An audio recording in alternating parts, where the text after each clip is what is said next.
বর্তমান সরকার মানে যেই সরকার আমাদের ক্ষমতায় আছে, এই সরকারের প্রধান উপদেষ্টার নামও তো আপনাদের জানা আছে, নাম বলার দরকার নেই। সেই প্রধান উপদেষ্টার অন্যতম বিশেষ সহকারী যাকে বানানো হয়েছে, বিশেষ সহকারী বুঝেন, মানে তারে যিনি সাহায্য করবেন, প্রধান উপদেষ্টার একজন খাস লোক বানানো হয়েছে কাকে? মাহফুজ আবদুল্লাহ নামের এক সমন্বয়ককে। আল্লাহর বান্দা নাকি এক সময় ইসলামী রাজনীতির ছাত্র সংগঠন করত, ভালো কথা, কিন্তু পান্তাবাদ পচলে বেশি গন্ধ হয় না, বিরিয়ানি পচলে বেশি গন্ধ। তো একসময় ইসলামের রাজনীতি করতো, ভালো কথা, কিন্তু এখন এমন পচা পচে গিয়েছে, তার নিজের কথা আমি হুবহু বলছি। তার এক জায়গায় এসে লিখেছে, ইসলামপন্থীদের রাষ্ট্রকল্প ও সামাজিক ফ্যাসিবাদের বিরুদ্ধেও ছিল আমাদের অবস্থান। ফলে এ গণ অভ্যুত্থান প্রক্রিয়ায় এ সকল শক্তিগুলোকে জনগণের অংশ হিসাবে স্বাগত জানালেও কোনোভাবে জনগণের রাজনৈতিক সাংস্কৃতিক নেতৃত্ব এদের কাছে যেন না যায়, সেই লড়াই জারি রাখতে হবে। তাহলে ইসলামপন্থী যারা, ইসলামপন্থী বলতে কাদের বোঝায় আমার মনে হয় ব্যাখ্যা করে দেওয়া লাগবে না। ইসলামপন্থীদের রাষ্ট্রকল্প আবার কি? খেলাফত। ইসলামপন্থী যারা, তারা ভিন্ন কোনো তন্ত্রমন্ত্রের জন্য লড়াই করে না, তাদের রাষ্ট্রকল্পনার নামই হলো খেলাফত। তো বলে দিচ্ছে আন্দোলন করেছে, ওয়েলকাম ওয়েলকাম, তবে তোমাদের হাতে যাতে জাতির নেতৃত্ব না যায় এর জন্য সজাগ থাকতে হবে। তো এমন লোক যদি প্রধান উপদেষ্টার সহকারী হয়, তাহলে আগামী দিনে হুজুরদের বিরুদ্ধে, দিনদারদের বিরুদ্ধে ষড়যন্ত্র কোন জায়গা থেকে হবে চিন্তা করেন। একবার ষড়যন্ত্র চলে শাহবাগ শরীফ থেকে, আর একবার চলবে যমুনা ভবন থেকে। লেকিন মানুষ এখান থেকে উত্তরণ করবে কিভাবে? আরেক জায়গায় সে লিখে দিয়েছে, শাপলার নামে মেরুকরণও মেনে নেওয়া হবে না। শাপলা চত্বরে যে রক্ত দিয়েছি আমরা 2013 সালে, এটাকে নিয়ে মেরুকরণ করা যাবে না, মেরুকরণ করতে হবে তাদের চেতনার নামে। আরেক জায়গায় লিখেছে, এখানে ইসলামী একটা সুনির্দিষ্ট দলকে টার্গেট করে যে নতুন করে জামাত পুরাতন ভাবাদর্শিক দ্বন্দ্ব উস্কে দিয়ে মুজিববাদীদের মাঠে সুযোগ করে দিচ্ছে। জামাত হল আওয়ামী লীগের অল্টার ইগো, জামাত নাই তো মুজিববাদীদের কোনো নিশানাও নাই। মানে জামাতরে দমায়া দিতে হবে, তাহলে মুজিববাদী মানে হলো লীগ যারা আর কি মুজিবের চেতনার অধিকারী, তারাও ক্ষমতা পাবে না। তো জামাত ইসলামের বিরোধিতা কেউ বিভিন্ন কারণে করতে পারে। কেউ যদি কোনো মাসালা বা আকিদার কারণে করে, হুজুর মানুষ হয়ে, সেটাকে একভাবে বিবেচনা করতে হবে। আর কোনো নাস্তিক বেঈমান যদি কোনো ইসলামী দল নিয়ে বলে, তাহলে বুঝতে হবে এখানে তার মূল বিষয় কোনো মাসালা না, কোনো সুনির্দিষ্ট আকিদা না, এবং ইসলামের নাম শুনলেই অর্গাজম। আরেক জায়গায় গত দুদিন আগে নিজে লিখেছে যে এই দেশের মধ্যে মুজিববাদী এবং জামাতবাদী দুটোকেই নাই করে দিতে হবে, গণমানুষের আকাঙ্ক্ষা বাস্তবায়ন করতে হবে। তো গণমানুষ কেডা রে ভাই? গণমানুষ কি মঙ্গল গ্রহের এলিয়েন?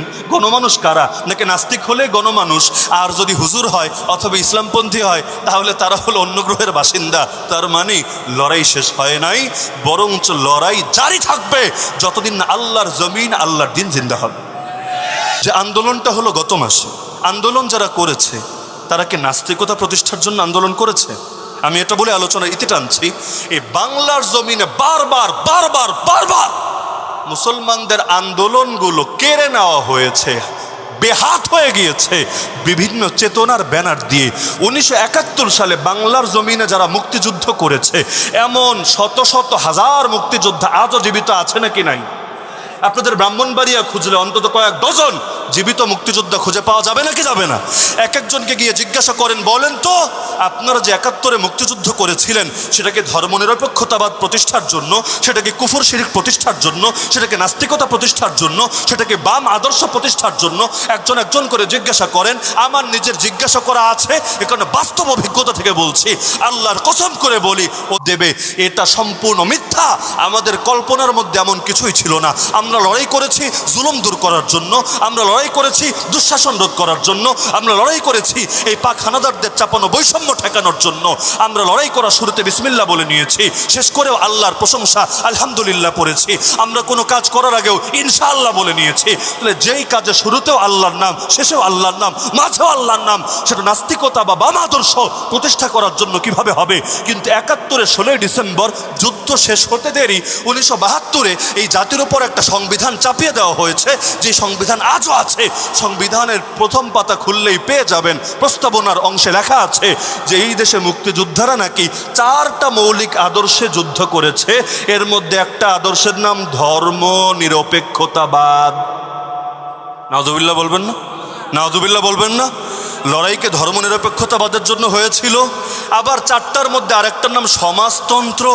এই সমাজতন্ত্র চীনে গিয়া বল, যৌক্তিক, রাশিয়ায় গিয়া বল যৌক্তিক।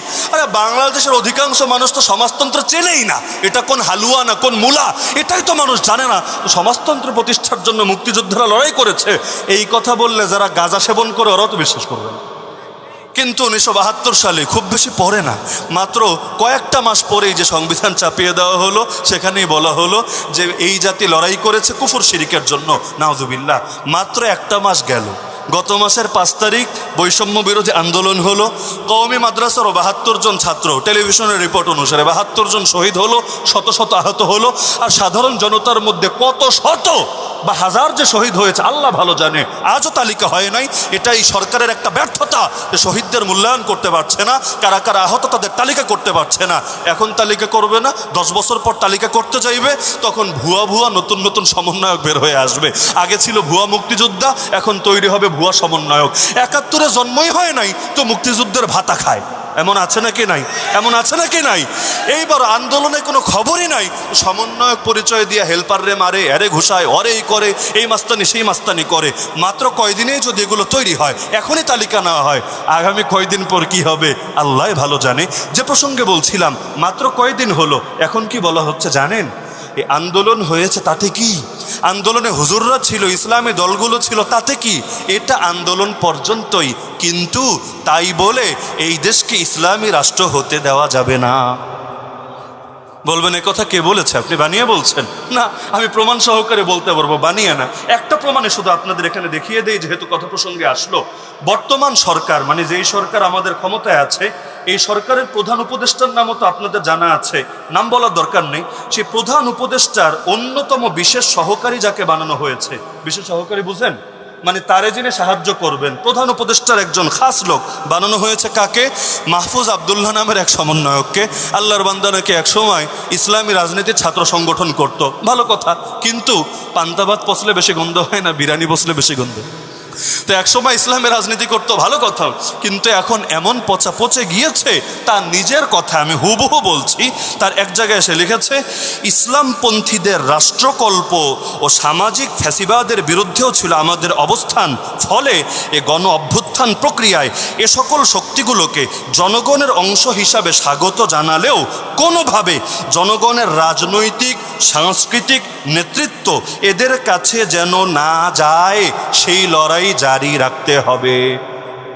তাহলে ইসলামপন্থী যারা, ইসলামপন্থী বলতে কাদের বোঝায় আমার মনে হয় ব্যাখ্যা করে দেওয়া লাগবে না।